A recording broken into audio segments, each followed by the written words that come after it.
So, hi guys, it's Jen Pasloff here, and I'm with my new friend Gigi. Hi Gigi. Hi. And I'm putting her on the spot. She has no idea, which is what I do when I make my videos. I just told her about my book, Girl Power, You Are Enough. And I asked her if I could make a video. She was sharing with me her experience about being transgender. And so my first question for you is, do you feel like you're enough? Enough? Like, well, I don't feel like I'm enough because I haven't got to where I wanted to be. Where's that? So, like, to becoming, like, a full woman, because I still am not a complete woman. I still have my, male genitals, if you want to say. Yes, yeah. I still do. So, but I did go through the process of, like, taking hormones and, like, all that. It's very different. And, like, the hormones chemically unbalance you because, like, you have male hormones and then the female hormones come in. They clash with your male hormones. So it's like people are usually chemically unbalanced. So before I go through that process, there's a lot of thinking I want to do if I want to cut it off or not. Right. That's why, like, a lot of people, like, when they do go through that process and they don't take the class for it, they get, like... They don't take a what class for it? Yeah, you have to take a class to be mentally ready to have a vagina. Like, it's like you're cutting it off. It's like there was something there and there's nothing anymore. Yeah. So it's like a big process. So if you don't go to the class for it and you just have the surgery...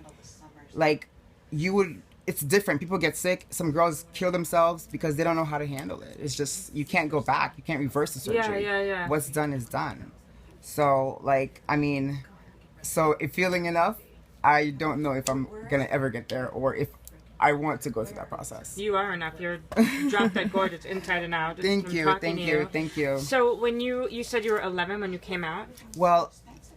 I knew at 11 years old that I was attracted to men. I was having dreams that I was a woman and I wanted to have a man, like, have sexual intercourse with. And, like, at 11, but I knew... At 11? Yeah, at 11 I was having dreams. And it was like... About sex? Yeah, it's crazy. Yeah, I know, but, like, guess I was what? slow. Like, I was kind of a prude, though. So. It was weird because I didn't see, like, man and man together.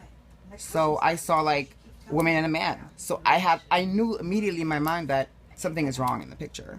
Like, not that it's wrong, but I knew people didn't accept it because I never seen, like, a man and a man holding hands and kissing and be, like, out in public with it. So I kind of, like, kept it to myself until, like, I couldn't take it anymore at 14. I had a little experience with my dad. We went to the doctors and, like, make a long story short, my doctor was gay and his name was Jonathan and my name was Jonathan also. And my doctor was, like, very flamboyant. And then my doctor was like, he came into the room and, like, he was obviously gay. And then, like, my dad was in the room because, I was young. Yeah. And then he was like, he had his checkbook. He looked at my thing and he was like, oh, your name is Jonathan? And I was like, yeah. And he's like, Jonathan's have thing in common. And I was like, I know, right? And I said, I know, right? And my dad was like... He said what? That's not our only thing in common? No, he said, Jonathan's, because we have the same name. Yeah. He's like, Jonathan's have things in common. So, because he knew I was gay, like, we can always tell, like, the gay radar. There's, like, a gay radar. So he immediately knew I was gay, and then he was like, Jonathan have things in common. And I was like, and I answered, I know, right? And then we both giggled. And then my dad was like, what the hell's going on? Excuse my language, but then we went inside the car, and then he was like, are you gay? I was like, yeah, Dad, I'm gay. And then that's when I told my dad.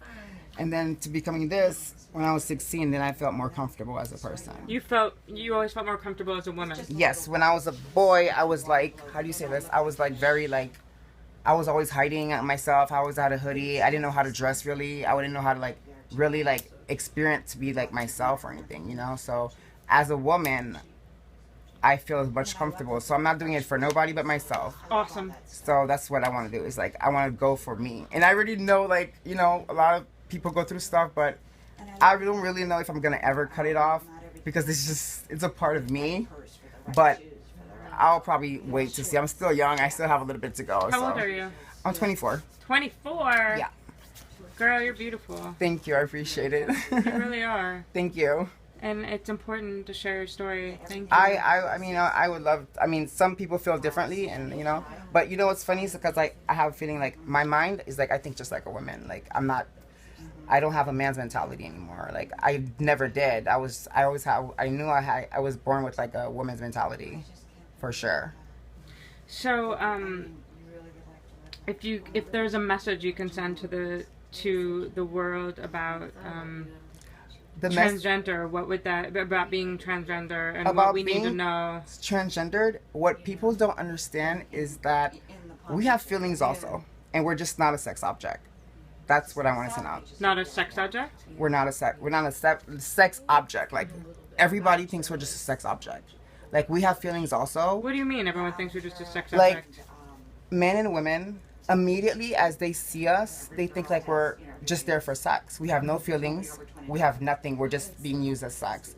Like, for example, men and women sometimes when they like have sex with the transgendered, they like, after the sex process, they feel like they're disgusted and they just like, they don't want to be around you. They want to just leave. Yeah, it's really like, it's a harsh feeling. It's okay. I mean, I already accepted it. Like, it is what it is, but like, it's a really harsh feeling because like, we're just seen as a sex object.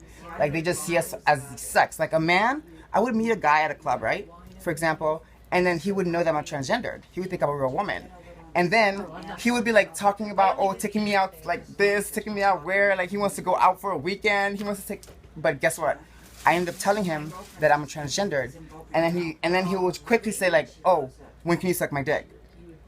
Yeah. And then like, just like, and I was like, what? It just completely, like, it was 360, completely changes. So a lot of men sees us as a sex object. Yeah. And then that's all we're good for. I swear to you, it's so weird, and it makes you feel like a lot of transgendered has a lot of hatred towards men, and that's why they do bad things to them. Like, they rob them, they do all bad kind of things, and it's not the right thing to do. But like, they feel so hurt because they get left immediately by a man. They want to stay and cuddle and have somebody to be with and lay up in bed. But the guy's like, no way, it's my time to go. Like, I swear, we're just as like used as a sex object. But I just want to let the world know that we also have feelings too. Aww. Like, I have feelings. Like, I bleed like everybody else. I have a lot of feelings, and people don't know that because they just think we're an alien or something, and we're just here for sex. That's why, like, I mean, the name says transsexual. I do understand that, but a lot of people see us as a sex object, and that's all they see. But I want to put out there that we have feelings too. Well, thank you, Gigi. Thank you. You are enough. Thank you. I appreciate it.